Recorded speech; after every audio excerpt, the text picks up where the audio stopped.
Assalamualaikum warahmatullahi wabarakatuh. Apa kabar anak-anak ustazah? Semoga semuanya sehat dan selalu berada dalam lindungan Allah Subhanahu wa Ta'ala. Baiklah anak-anak ustazah, kali ini bertemu kembali dengan Ustazah Novi dalam pembelajaran tema. Baiklah, kita awali pembelajaran pada hari ini dengan berdoa, semoga Allah berikan keberkahan dengan ilmu yang kita peroleh. Bismillahirrahmanirrahim. Rabbi zidni ilma warzuqni fahma. Amin ya rabbal alamin. Pada hari ini kita akan belajar tema 2, selalu berhemat energi. Subtema 3, energi alternatif. Energi alternatif atau energi terbarukan adalah energi yang berasal dari alam. Dan energi alternatif jumlahnya tidak terbatas atau dapat diperbarui dengan cepat secara alami. Energi alternatif juga penggunaannya relatif hemat dan ramah lingkungan. Sumber energi alternatif meliputi sebagai berikut. Yang pertama adalah sinar matahari, energi terbesar yang ada di muka bumi. Yang kedua, energi panas bumi atau geotermal. Yang ketiga, energi angin. Yang keempat, energi air. Yang kelima, energi gelombang laut. Selanjutnya, energi biofuel. Pertama, energi matahari. Sinar matahari merupakan salah satu sumber energi alternatif yang dimanfaatkan sebagai pengganti minyak bumi dan gas alam. Dan sinar matahari dimanfaatkan juga dalam kehidupan sehari-hari sebagai mengeringkan pakaian, memanaskan air. Selain itu, digunakan sebagai pembangkit listrik tenaga surya atau disingkat dengan PLTS. Perhatikan gambar yang ada di samping. Rumah ini memanfaatkan energi matahari untuk pembangkit listrik, ya. Jadi di atap rumahnya itu adalah panel surya.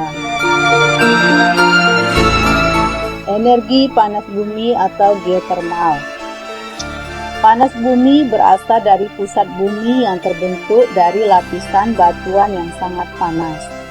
Dan panas bumi ini dimanfaatkan sebagai pembangkit listrik panas bumi, menggerakkan turbin untuk menghasilkan listrik. Selain itu, panas bumi juga digunakan untuk memanaskan air. Yang ketiga adalah energi angin. Angin banyak dimanfaatkan dalam kehidupan sehari-hari, yaitu penggerak pada perahu layar, penggerak permainan layang-layangan, olahraga terbang layar, dan juga dimanfaatkan sebagai penggerak baling-baling pada kincir pembangkit listrik tenaga angin atau bayu.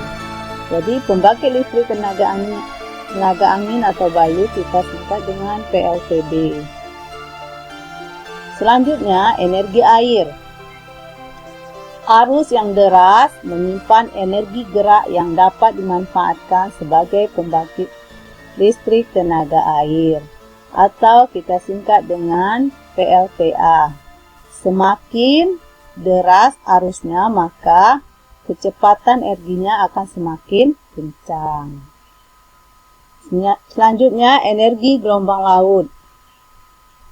Gelombang laut membawa energi gerak di sepanjang laut. Energi ini dimanfaatkan sebagai energi alternatif untuk pembangkit listrik. Dan gerak gelombang laut naik turun dimanfaatkan untuk memutarkan turbin. Yang selanjutnya adalah energi biofuel. Merupakan bahan bakar dari bahan-bahan organik. Memanfaatkan tumbuhan berbiji yang mengandung minyak seperti buah jarak, bunga matahari, kelapa sawit, kacang tanah, dan kedelai. Energi ini digunakan untuk mengganti bahan bakar solar. Jadi, bahan bakar pengganti solar ini disebut dengan biodiesel. Jadi, bahan bakar yang berasal dari buah jarak, bunga matahari, kelapa sawit, kacang tanah, dan kedelai itu disebut biodiesel. Kita lihat gambarnya di sini anak-anak ustazah. Bunga matahari, ada yang belum pernah melihat bunga matahari? Tanaman jarak, tanaman sawit, kacang kedelai, serta kacang tanah. Selanjutnya, selain tumbuhan seperti ubi, singkong, sagu, dan jagung juga dimanfaatkan sebagai bahan bakar pengganti bensin. Jadi bahan bakar pengganti bensin disebut dengan bioetanol. Kalau tadi solar sebagai biodiesel, ini bensin disebut bahan bakar bioetanol. Ada juga tumbuhan lain yang dimanfaatkan sebagai energi alternatif, yaitu kentang dan lemon sebagai bahan bakar pengganti baterai. Ini perhatikan pada layar rakitan rangkaian yang memanfaatkan kentang dan lemon. Selain dari tumbuhan, energi biofuel juga dihasilkan dari kotoran hewan yang digunakan sebagai bahan bakar.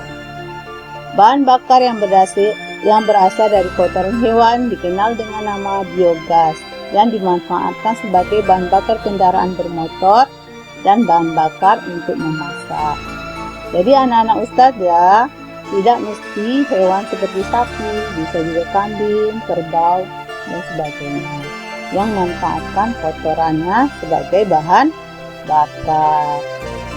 Mungkin itu pembelajaran pada hari ini, mudah-mudahan bermanfaat.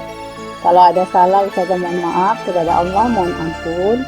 Marilah kita tutup pembelajaran ini dengan mengucapkan lafaz Alhamdulillahirabbil alamin. Doa penutup majlis.